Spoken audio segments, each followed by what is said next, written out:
जय हिंद साथियों। और कैसे हैं आप लोग? उम्मीद करते हैं अच्छे होंगे। तो दोस्तों, आज हमारी हिंदी टेस्ट सीरीज की 8वीं सीरीज है ये। और ये जो 8वां टेस्ट है, इसके पहले 7 टेस्ट हम करवा चुके हैं। अगर आपने नहीं दिया हो तो कृपया हमारे प्लेलिस्ट से उनको देखिए और उनका पीडीएफ डिस्क्रिप्शन बॉक्स से डाउनलोड कर लीजिए। तो दोस्तों, हम आपको बता दें कि जैसे हमने कहा था आपसे कि हम 10 टेस्ट करवाएँगे, तो आपकी प्रतिक्रिया के ऊपर है। अगर आपकी प्रतिक्रिया अच्छी आ रही है, तो अगर अच्छी है तो हम इसको बढ़ा देंगे इसकी संख्या, अन्यथा इसको 10 पे ही विराम देके और फिर हम दूसरा टॉपिक शुरू करेंगे, और जिसमें हम साइंस और करंट अफेयर्स जो हाफ ईयरली का है, और उसके बाद हिस्ट्री, ज्योग्राफी, इनके सबके हम वीडियो बनाते रहेंगे। तो दोस्तों, शुरू करते हैं। तो जैसा कि क्वेश्चन इसमें पहला दिया है, पहला क्वेश्चन है कि भाषा के लिखित रूप में बात बताते हैं। मतलब क्या है, क्वेश्चन क्या कह रहा है कि भाषा का जो लिखित रूप है, उस रूप में बात कैसे बताते हैं।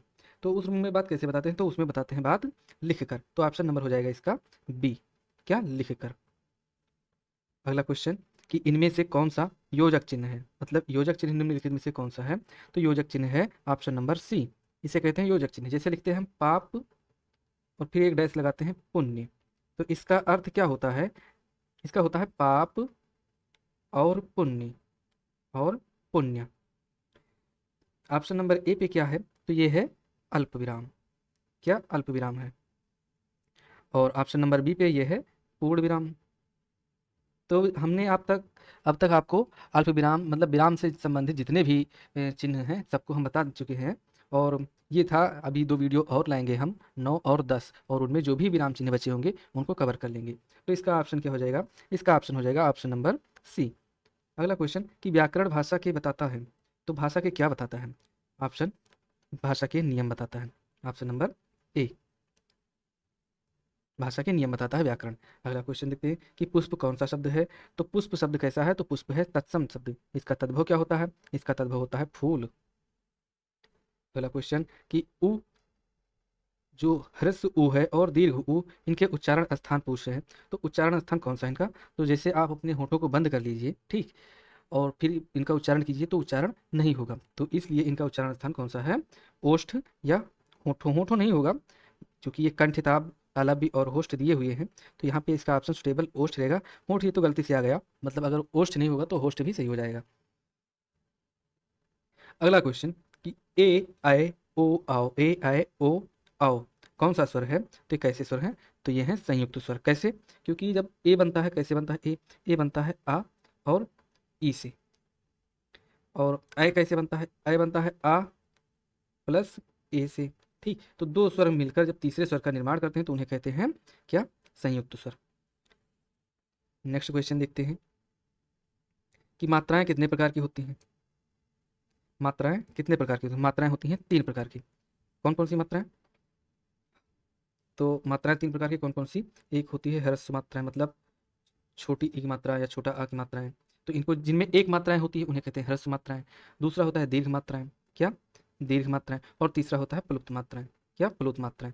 ये दीर्घ मात्राएं में 2 मात्राएं होती हैं, ह्रस्व में 1 मात्राएं होती हैं, और प्लुत में जो होती हैं इनमें 2 से अधिक होती है। मतलब इसमें 3, जैसे बच्चा रो रहा है तो वो कैसे रोता है, तो ऐसे उसका जो आ की है वो 2 मात्रा है, और उसकी आवृत्ति होती रहती है, मतलब 2 से अधिक मात्राएं जब होती हैं तो उनमें उनको कहते हैं प्लुत स्वर। और इन स्वरों की मतलब जो गणना होती है प्लुत स्वर, ये अधिकतम पाए जाते हैं संस्कृत विषय में। अगला क्वेश्चन देखते हैं कि हिंदी व्यंजन वर्णों में, मतलब हिंदी में व्यंजन वर्णों की संख्या कितनी है। तो हिंदी में व्यंजन वर्णों की संख्या है 33। 33 व्यंजन है और प्लस 11 स्वर हैं। टोटल कितने हैं, 44 वर्ण हैं। ओके। अगला क्वेश्चन देखते हैं कि अंतस्थ व्यंजन कितने प्रकार के होते हैं। तो अंतस्थ व्यंजन होते हैं 4 प्रकार के। कितने प्रकार के, 4 प्रकार के। 4 अंतस्थ होते हैं, ठीक। कौन कौन से, या, र, ला और वा, 4 अंतस्थ होते हैं। और 4 ही होते हैं ऊष्म, और 4 होते हैं कौन से, संयुक्त। ऊष्म में कौन कौन से आते हैं, तो इनमें तीनों प्रकार के सा आते हैं। सा और फिर शा, मतलब ये है तालव्य सकार, ये है मूर्धन्य सकार, ये है दंत्य सकार, और फिर हा, ये आते हैं ऊष्म में। संयुक्त में आते हैं क्षा, क्षत्रिय वाला क्षा, त्रा और ज्ञा, और फिर श्रा। तो 4 संयुक्त वर्ण भी होते हैं। अगला क्वेश्चन, इनमें से कौन सा शब्द संज्ञा से बना हुआ विशेषण है। तो संज्ञा से बना हुआ विशेषण कौन सा है। तो जैसे नमक, नमक तो एक संज्ञा है ही, ठीक। नमक एक संज्ञा है, कृपा भी एक संज्ञा है, जाति भी एक संज्ञा है, कुल, ये कुलीन से, जैसे कुल इसमें संज्ञा है और इसमें जब ईन प्रत्यय लगा तो ये बन गया कुलीन, क्या बना, कुलीन। और कुलीन जब बना ये, तो इसमें ये बन गया ये विशेषण। तो इसको कहते हैं संज्ञा से बना विशेषण। तो ऑप्शन नंबर ए इसका सही होगा। अगला क्वेश्चन कि इनमें से कौन सा शब्द संज्ञा से बना हुआ विशेषण है। इसमें भी विशेषण पूछ रहा है, कैसा विशेषण, संज्ञा से बना हुआ। तो जैसे जापान, जापान एक संज्ञा है, किसी देश का नाम है। ओके, कैसी संज्ञा है, तो ये व्यक्तिवाचक संज्ञा है। गुड़ी, तो गुड़ एक संज्ञा है, ठीक, और गुड़ में जब प्रत्यय लगा है ई, तो गुड़ को धारण करने वाला हो जाता है, तो ये क्या हो जाता है, गुड़ी। तो ये संज्ञा से बना विशेषण है। तो ऑप्शन नंबर इसका बी सही होगा। बाकी जो दान है, जाति है, ये सब संज्ञा है। दान है तो भाववाचक संज्ञा है, जाति है तो ये जातिवाचक संज्ञा है। अगला क्वेश्चन देखते हैं कि निम्नलिखित क्रियाओं में कौन सी क्रिया अनुकरणात्मक नहीं है। तो अनुकरणात्मक क्रियाएं हम पढ़ रहे हैं कैसे, जो शुरू से वीडियो, हमारे हर वीडियो में, हर मतलब टेस्ट में अनुकरणात्मक ध्वनियाँ या अनुकरणात्मक शब्द या अनुकरणात्मक क्रियाएं, इनका हम क्वेश्चन डालते रहे। तो क्या होता है, तो ये तो आप समझ गए होंगे। तो इनमें से देखते हैं कौन सा नहीं है। तो अनुकरणात्मक मतलब एक बार हम फिर से बता देते हैं कि ऐसी क्रियाएं जिनको बार बार किया जाए, मतलब आवृत्ति जिनकी होती हो क्रियाओं की। जैसे ऑप्शन नंबर ए दिया है, तो फड़फड़ाना है। तो फड़फड़ाना कैसे बना, जब कोई चीज़ फड़फड़ फड़फड़ फड़फड़ फड़फड़ करती रहती है, तब हम कहते हैं कि वो फड़फड़ा रहा है। तो फड़फड़ाना अनुकरणात्मक है, ठीक। मिमियाना, जब कोई जैसे बिल्ली मी मी मी कर रही है, तो उसे कह रहे हैं बिल्ली मिमिया रही है, तो मिमियाना भी अनुकरणात्मक है। हिनहिनाना, जब जैसे घोड़ा होता है, हिनहिनाता है, हिन हिन करता है, तो उसे कहते हैं हिनहिनाना। तो इसका ऑप्शन हो जाएगा ऑप्शन नंबर सी, जो अनुकरणात्मक शब्द नहीं है, क्योंकि झूठ झूठ से करके हम झुठलाना नहीं हो सकते। झुठलाना ये अनुकरणात्मक शब्द नहीं है। अगला क्वेश्चन, तुम यह काम मत करो, ठीक, तुम यह काम मत करो, ये कैसा वाक्य है, तो ये है निषेधवाचक। क्यों, क्योंकि इसमें दिया गया है मत, मत करो, मतलब निषेधता सूचक, जो निषेध सूचक शब्द का प्रयोग हुआ है, तो इसलिए यहाँ पे है निषेधवाचक वाक्य। अगला क्वेश्चन देखते हैं कि वाक्य के अशुद्ध भाग का चयन कीजिए। अपराधी, ऑप्शन नंबर ए में है, अपराधी और निरपराधी का अंतर करना कठिन है। तो इसमें देखिए क्या होगा, अशुद्ध, जो अपराधी तो होता है, मतलब अपराध, अपराध जो करता है उसे कहते हैं अपराधी, ठीक, अपराधी। और जो अपराध नहीं करता है उसे कहते हैं निरपराध, निरपराध। उसे निरपराधी नहीं कहेंगे, क्यों, क्योंकि वो गलत हो जाएगा शब्द। जैसे अपराधी में जब लगा देते हैं उपसर्ग निर, तो अपराधी मतलब होता ही है कि अपराध करने वाला, और उसमें जब निर लगा देंगे तो यही उसका अर्थ क्या बनेगा कि अपराध करने वाला नहीं, तो ये हो जाता है शब्द गलत। तो इसलिए कहते हैं निरपराध, मतलब जिसने अपराध ना किया हो निरपराध होता है। तो इसका ऑप्शन क्या सही होगा, ऑप्शन सही होगा इसका ऑप्शन नंबर बी। अगला क्वेश्चन देखते हैं कि अंतर के पट खोलना। तो अंतर के पट खोलने का क्या अर्थ है, तो अंतर के पट खोलना मतलब भेद खोलना। क्या, भेद खोलना। ऑप्शन नंबर इसका बी। यह काल, नहीं पराग, नहीं मधुर मधु, नहीं विकास, यही काल, अली कली ही सौ बंधे हो, आगे कौन हवाल। तो ये एक दोहा है। क्वेश्चन पूछ रहा है कि प्रस्तुत पंक्तियों में कौन सा छंद है, तो छंद कौन सा है, दोहा है। अगला क्वेश्चन देखते हैं, जिस छंद के पहले और तीसरे चरण में 13-13 तथा दूसरे तथा चौथे चरण में 11-11 मात्राएं होती हैं, वो छंद कौन सा छंद कहलाता है। तो वो छंद कहलाता है कौन सा, वो कहलाता है दोहा। इसका क्या सूत्र होता है, तो इसका सूत्र होता है दो तेग, दो तेग, मतलब दोहा में ते से 13, ठीक, और गा से 11 मात्राएं होती हैं। तो इसमें कौन सा आंसर हो जाएगा, इसमें हो जाएगा ऑप्शन नंबर डी। अगला क्वेश्चन, इनमें से कौन सी जो शब्द है, कौन सा शब्द है समूहवाचक संज्ञा है। तो समूहवाचक संज्ञा किसे कहते हैं, जो समूह का बोध कराए, ठीक। तो जैसे सोना है, तो सोना कैसा है, सोना ये है द्रव्यवाचक संज्ञा, द्रव्यवाचक संज्ञा। मिठास कैसा है, मिठास है भाववाचक संज्ञा। और बचा कौन सा, सभा, तो सभा कैसी है, तो सभा है समूहवाचक संज्ञा, क्योंकि कई व्यक्तियों से मिलकर ही किसी सभा का निर्माण होता है, तो ये है समूहवाचक संज्ञा। तो आंसर इसका सही हो जाएगा ऑप्शन नंबर बी। अगला क्वेश्चन, खटमल शब्द क्या है। तो खटमल शब्द क्या है, तो खटमल काटता है या खटमल काटती है, तो खटमल काटता है, तो ये हो जाता है पुल्लिंग शब्द, खटमल है पुल्लिंग शब्द। नेक्स्ट क्वेश्चन, इनमें से कौन सी, मतलब कौन सा शब्द कर्मकारक, ठीक, निम्नलिखित में से कौन सा शब्द या कौन सा वाक्य, सॉरी यहाँ पे होना चाहिए वाक्य, कर्मकारक है।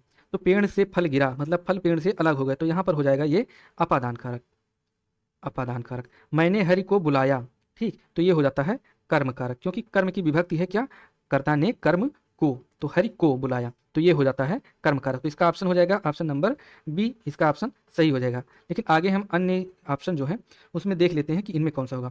लड़का पेड़ से गिरा, तो पेड़ से गिरा मतलब पेड़ से अलग हो गया, तो यहाँ पर भी अपादान कारक होगा। हरि मोहन को रुपये देता है, ठीक, हर मोहन को रुपये देता है, तो क्या देता है, रुपये देता है, किसको, मोहन को। तो यहाँ पे देखिए आप संप्रदान कारक होगा, जब दान देने वाला या दिया जाने वाला कोई चीज़ आता है और वहाँ पर को का प्रयोग होता है, तो वहाँ पर होता है संप्रदान कारक। जैसे राजा भिखारी को दान देता है, या राजा भिखारी को कंबल देता है। तो ऐसे वाक्यों में होता है संप्रदान कारक, क्योंकि संप्रदान में भी को का प्रयोग होता है और उस को का प्रयोग इस संदर्भ में होता है कि जहाँ पर कोई चीज़ दिया जाता है या दान दिया जाता है। अगला क्वेश्चन देखते हैं कि इनमें से कौन सा शब्द अव्ययवाचक है। तो कौन सा शब्द अव्ययवाचक है? अब से ऐसी बात नहीं होगी। ठीक, तो अब से सॉरी, कौन सा शब्द कालवाचक है इसमें? क्वेश्चन नंबर 21 कि इनमें से कौन सा शब्द कालवाचक है? अव्यय है तो कालवाचक अव्यय कौन सा है? अब से ऐसी बात नहीं होगी। ऑप्शन नंबर बी, वह कहाँ जाएगा? Sohan. Option number C, Sohan उधर गया, वह पेड़ के नीचे है। ठीक, तो कहाँ, किधर, उधर, ये सब है स्थानवाचक। स्थानवाचक, कहाँ, किधर, इधर, उधर, नीचे, ऊपर, आगे, पीछे, तो ये सब शब्द जो होते हैं ये स्थानवाचक होते हैं। अब से, जब से, तब से, कब से, ऐसे शब्द जो होते हैं ये होते हैं कालवाचक शब्द। तो ऑप्शन इसका सही हो जाएगा, ऑप्शन हो जाएगा ऑप्शन नंबर ए। अगला क्वेश्चन कि इनमें से कौन सा शब्द देशज है? तो इनमें से कौन सा शब्द देशज है? चिड़िया, कीमत या ए और बी दो? तो कीमत जो है ये उर्दू शब्द है। ठीक, तो ये देशज है नहीं, तो ऑप्शन नंबर ए इसका, चिड़िया जो होती हैं ये देशज शब्द होती हैं। जहाँ लोगों का मिलन हो, ठीक, वो क्या कहलाता है? तो लोगों का मिलन मतलब सम्मेलन। ऑप्शन नंबर सी सही। अगला क्वेश्चन, इनमें से चोर का पर्यायवाची कौन सा है? तो चोर का पर्यायवाची कौन सा है? चोर का पर्यायवाची है मूषक। ऑप्शन नंबर ए, क्या मूषक होता है? चोर का पर्यायवाची क्या होता है? मूषक। ऑप्शन नंबर ए इसका सही आंसर है। शशि होता है चंद्रमा का पर्यायवाची। और जो बेशर है इसका आप कमेंट में बताइएगा। बेशर हमें शब्द ऐसा कोई मिला नहीं है, फिर भी हम अगले वीडियो में बताएंगे बेशर किसका पर्यायवाची है। धनद जो होता है धन देने वाला, तो ये कुबेर का पर्यायवाची होता है। किसी भी शब्द के अंत में अगर दा लग जाता है तो उसका अर्थ वो बदल जाता है। क्यों? क्योंकि तब हम उसका अर्थ इस संदर्भ में लेने लगते हैं कि दा मतलब देने वाला, जा मतलब जन्म लेने वाला, धा या धी मतलब धारण करने वाला। अगला क्वेश्चन देखते हैं, मक्खियाँ मारना मुहावरे का अर्थ क्या है? तो मक्खियाँ मारना मुहावरे का अर्थ तो आपसे बेहतर कोई नहीं जानता होगा, क्योंकि हम और आप लोग दोनों लोग मक्खियाँ ही मार रहे हैं। पढ़ाई किसी और को क्या कर रहे हैं? कुछ नहीं, नौकरी मिल नहीं रही है तो मक्खियाँ ही तो मार रहे हैं। तो मतलब बेकार बैठे रहना। Option number C. अगला क्वेश्चन, इनमें से कौन सी शब्द मतलब कौन सा शब्द अशुद्ध है? सॉरी, कौन सा शब्द शुद्ध है? तो प्राण, प्राण भी शुद्ध है। भस्म, भस्म अशुद्ध है। ठीक, हिंदू भी अशुद्ध है और चिन्ह भी अशुद्ध है। तो ऑप्शन इसमें आंसर पूछा है शुद्ध शब्द, जो शुद्ध शब्द होगा इसमें ऑप्शन नंबर ए, प्राण। प्राण शुद्ध है। बाकी भस्म कैसे लिखा जाएगा? तो भस्म लिखा जाएगा ऐसे, जिसमें दंत सकार होगा। हिंदू नहीं होता है, हिंदू होता है। ठीक, हिंदू। बाकी इसमें चाहे आधा नाप लगाए चाहे अनुस्वार यहाँ पे कर दें, वो दोनों मायने में सही रहता है। चिन्ह कैसे रहता है? तो चिन्ह मतलब जो ऐसे लिखते हैं इसको, कैसे? चिन्ह। ना बाद में आता है, ना पूरा होता है और हा होता है आधा चिन्ह में, तभी तो ना यहाँ पे पूरा ऐसे बन जाता है और हा लिखा जाता है। अगला क्वेश्चन, आप अगर देखते होंगे कि जो ऐसे हा में जो ना लगा होता है, तो आप जानते हैं कि ना तो छोटा है, यहाँ पे ना छोटा है, तो आपको लगता है कि ये आधा है, जबकि ऐसा नहीं है। जो छोटा है ये होता है पूरा, ये पूरा होता है, और हा होता है आधा। जैसे आप बोलिए चिन्ह, तो बाद में क्या आता है? ना आता है, पहले आता है हा। अगला क्वेश्चन, तुम, तुमने, तुम लोगों, यह वाक्य किस वचन से है? तो आप जानते ही हैं कि हम, तुम लोग और या तुमने, ये सब बहुवचन होता है। ऑप्शन नंबर हो जाएगा बी। अगला क्वेश्चन, सिर तोड़, सिर तोड़ में कौन सा समास है? मतलब सिर तोड़ना मतलब सिर को तोड़ना, सिर को तोड़ना, तो कौन सा समास हो जाएगा? तो इसमें हो जाएगा कौन सा? सिर को, किसको? कर्ता ने कर्म को, तो सिर को तोड़ना, तो ऑप्शन नंबर हो जाएगा सी, कर्म तत्पुरुष। तत्पुरुष के ही भेद हैं। ठीक, कौन सा? करण तत्पुरुष, संप्रदान तत्पुरुष, कर्म तत्पुरुष और अपादान तत्पुरुष। तो इसका ऑप्शन जो आंसर होगा ऑप्शन नंबर सी होगा, कर्म तत्पुरुष। सिर को तोड़ना इसका होगा समास विग्रह। अगला क्वेश्चन, इनमें से अर्थ के अनेकार्थक शब्द क्या हैं? तो अर्थ के अनेकार्थक शब्द क्या हैं? तो ऑप्शन क्या दिया गया है? ऑप्शन दिया गया है कारण, मतलब, धन। ऑप्शन नंबर बी, सत्य, जल, धर्म। ऑप्शन नंबर सी, सूर्य, प्रिय, सहयोगी। ऑप्शन नंबर डी, रहित, दीन, उद्देश्य। तो ये कोई नहीं होगा इसमें सही, इसका सही होगा ऑप्शन नंबर ए। ठीक, क्यों? क्योंकि जो अर्थ है इसका हम प्रयोग करते हैं कारण के बताने के भी मतलब संदर्भ में, और इसका मतलब हम निकालते हैं, जैसे हम चीज़ कहते नहीं है, A for Apple, Apple means सेब, मतलब एप्पल मतलब सेब, या एप्पल का अर्थ होता है सेब। तो मतलब के संदर्भ में भी इसका प्रयोग करते हैं। अर्थ का जो शाब्दिक अर्थ जो होता है वो होता है मतलब भी होता है। अर्थ को हम धन के रूप में भी इंगित करते हैं, जैसे हमारा जो बना हुआ है अर्थव्यवस्था। तो अर्थव्यवस्था मतलब धन की व्यवस्था। हमारे देश में, हमारे देश की अर्थव्यवस्था कैसी, मतलब वित्तीय या धन व्यवस्था कैसी है। तो इसका आंसर हो जाएगा ऑप्शन नंबर ए, कि अर्थ का अनेकार्थक कौन कौन से हैं? कारण भी होता है, मतलब भी होता है और धन भी होता है। अगला क्वेश्चन कि निम्नलिखित में से कौन सी बोली अथवा भाषा हिंदी के अंतर्गत नहीं आती है? तो कौन सी नहीं आती है? तो तेलुगु बोली नहीं आती है इसमें, बाकी कन्नौजी आती है, बांगरू भी आती है, अवधी भी आती है, ये हिंदी भाषा के अंतर्गत आती है, लेकिन तेलुगु नहीं आती है।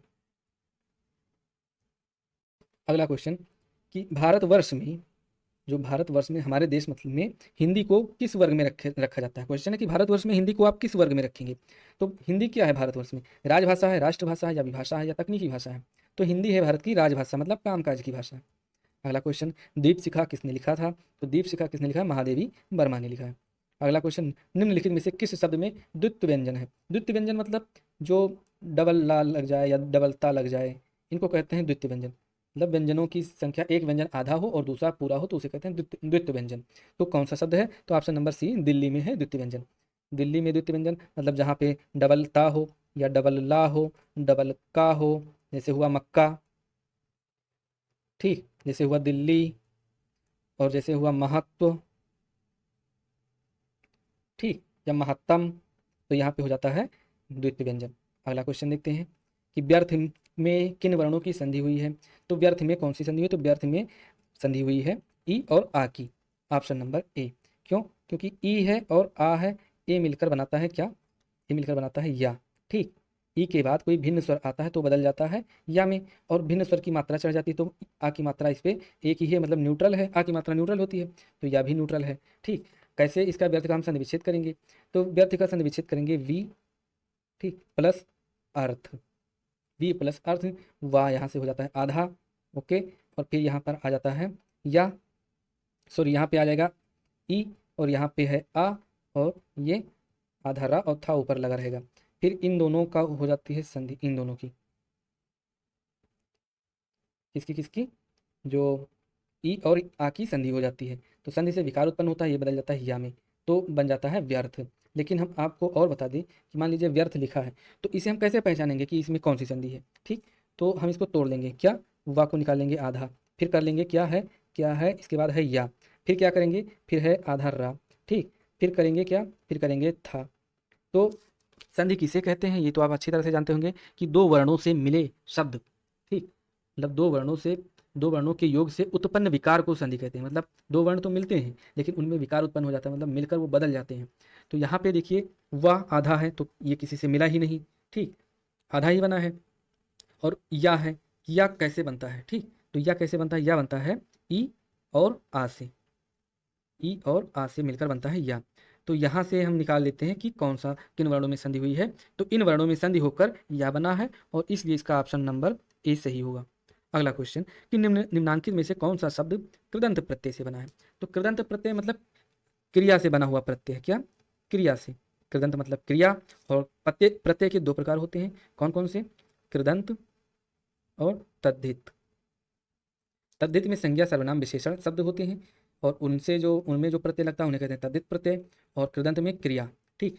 तो जैसे रंगना एक क्रिया है, ठीक, रंगना क्रिया है, तो रंगना से बना है क्या? सॉरी, रंग एक संज्ञा है तो ये है तद्धित प्रत्यय, रंग से बना रंगीला, ठीक। बिकना एक क्रिया है, बिकना एक क्रिया है और बिकना से बना है बिकाऊ, तो ऑप्शन इसका सही हो जाएगा, ऑप्शन नंबर बी।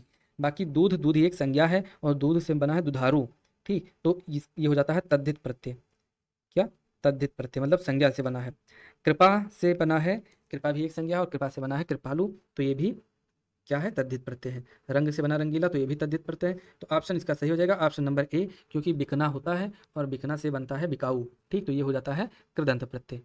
अगला क्वेश्चन कि निम्नलिखित में से किस शब्द में प्रत्यय का प्रयोग हुआ है? तो प्रत्यय का प्रयोग किस शब्द में हुआ है? तो विकल, इसमें उपसर्ग का प्रयोग हुआ है, ठीक। पुलक, ठीक, और धनिक, अलक, तो इसमें पुलक, धनिक, अलक, तो इसमें तो नहीं हुआ है, जो इक प्रत्यय लगा है, ठीक, ऑप्शन नंबर डी में, धन और प्लस इक, तो इससे बना है क्या? धनिक, धनिक। क्योंकि प्रत्यय, आप अगर आपके माइंड में आ रहा होगा कि बी और सी में क्यों नहीं है प्रत्यय, तो प्रत्यय जब निकालते हैं तो प्रत्यय का तो कोई अर्थ नहीं होता है, लेकिन प्रत्यय निकालने के बाद जो मूल शब्द होता है उसका तो अर्थ होना चाहिए। तो अगर हम अलक में, अलक में हम अगर का प्रत्यय या अक प्रत्यय निकाल दें, ठीक, हम मान लेते हैं कि चलो का प्रत्यय या अक प्रत्यय है, तो बच्चा कौन सा? अल बचा, तो अल का अर्थ क्या होता है? कुछ होता है? तो कुछ भी तो नहीं होता है, तो ना ये, तो इसका भी कोई अर्थ नहीं होता, तो ये ऑप्शन नहीं हो पाएगा। अगला पुलक, ठीक, पुलक में अगर हम का प्रत्यय निकाल दें या अक प्रत्यय लगा निकाल लें, हम मान लें कि अक प्रत्यय हो सकता है या फिर का प्रत्यय हो सकता है, तो बचा कौन सा शब्द? बचा फुल। ठीक, फुल बचा। तो ये कौन सा शब्द है? तो ये भी मतलब इसका कोई अर्थ होता नहीं है। ठीक, तो ये भी है निरर्थक, मतलब इसका कोई अर्थ नहीं है, तो ये भी प्रत्यय से नहीं बना है, मतलब ये मूल शब्द ही है पुलक। तो ऑप्शन जैसे धन और इक, धन, धन में जुड़ा जब इक तो ये बन गया धनिक। तो ऑप्शन नंबर डी इसका बेस्ट आंसर है। अगला क्वेश्चन, निम्नलिखित में से किस शब्द में उपसर्ग का प्रयोग हुआ है? तो उपसर्ग का प्रयोग हुआ किसमें? उपकार में। उपकार में उपसर्ग का प्रयोग हुआ, कैसे? उप और प्लस कार, तो इसमें कौन सा प्रयोग हुआ है? उपसर्ग उप का प्रयोग हुआ। कैसा उपसर्ग है? उप। लाभदायक में प्रत्यय लगा है, कौन सा प्रत्यय? दायक, लाभदायक।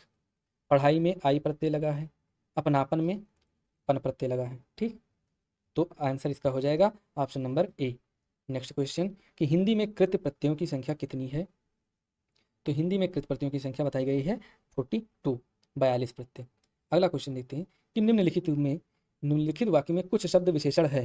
ये क्वेश्चन में कुछ खुद ही कह रहा है कि जो कुछ शब्द है ये विशेषण है। मतलब एक वाक्य दिया गया है, कौन सा वाक्य है? कि कुछ बच्चे कक्षा में शोर मचा रहे थे। ठीक, तो कह रहा है ये कि इसमें जो कुछ बच्चे हैं, तो इसमें जो कुछ लिखा है ये कैसा विशेषण है? मतलब ये विशेषण है और विशेषण का भेद छांटिए, मतलब कैसा विशेषण है? तो गुणवाचक तो होगा नहीं, गुणवाचक में क्या होता है कि धनी, ठीक, गुण बताता है। और कुछ क्या बताता है? कुछ बता रहा है अनिश्चित संख्यावाचक। परिमाणवाचक परिमाण मात्रा बताता है, तो ये होगा नहीं, तो इसमें हो जाएगा अनिश्चित संख्यावाचक। मतलब कुछ बच्चे, बच्चे हैं गिने जा सकते हैं, लेकिन कुछ हैं उनको गिनती उनकी नहीं है, तो इसलिए इसमें हो जाएगा अनिश्चित संख्यावाचक। अगला क्वेश्चन, अव्यय के कितने भेद हैं? तो अव्यय के कितने भेद हैं? अव्यय के 4 भेद हैं। कौन कौन से? अव्यय के 4 भेद कौन कौन? समुच्चय बोधक, संबंध बोधक, विस्मयादि बोधक, और इसके बाद होता है क्रिया विशेषण। ऑप्शन नंबर इसका सही हो जाएगा ऑप्शन नंबर बी, क्रिया विशेषण भी होता है। तो 4 अव्यय के भेद होते हैं। किस वाक्य में क्रिया सामान्य भूतकाल में है? तो किस वाक्य में? कि उसने पुस्तक पढ़ी थी। ठीक, उसने पुस्तक पढ़ी थी, तो ये सामान्य भूतकाल है, ऑप्शन नंबर सी। उसने पुस्तक पढ़ी है मतलब अभी जल्दी जल्दी में काम हुआ है, तो ये आसन्न भूतकाल है। अगला क्वेश्चन, उसने पुस्तक, और इसका देख लेते हैं ऑप्शन डी, कि उसने पुस्तक पढ़ी होगी। तो ये पढ़ी होगी मतलब संदिग्ध भूत, मतलब भूतकाल में पढ़ा था कि नहीं पढ़ा था, ये मतलब कन्फर्म नहीं, तो ये संदिग्ध भूतकाल है। तो दोस्तों ये थे हमारे हिंदी टेस्ट सीरीज जो नंबर 8 है उसके सारे क्वेश्चन, और उम्मीद करता हूँ आपको पसंद आए होंगे। और आपसे एक रिक्वेस्ट है कि आप कृपया हमें सपोर्ट कीजिए। इस समय हमें आपके सपोर्ट की आवश्यकता है, इसीलिए हम आपसे बार बार कह रहे हैं। और फिर आप तो खुद ही मुझे इतनी ऊंचाई तक पहुंचा देंगे कि हमें आपसे कहना नहीं पड़ेगा। और आप चाहे जैसे करें, प्रत्यक्ष रूप से या प्रत्यक्ष रूप से कुछ भी करेंगे, हम मतलब हमारे चैनल में जो भी योगदान कुछ भी दे रहा है अप्रत्यक्ष या प्रत्यक्ष रूप से, उन सभी का हम दिल से धन्यवाद देते हैं और उन्हें शुभकामनाएं देते हैं।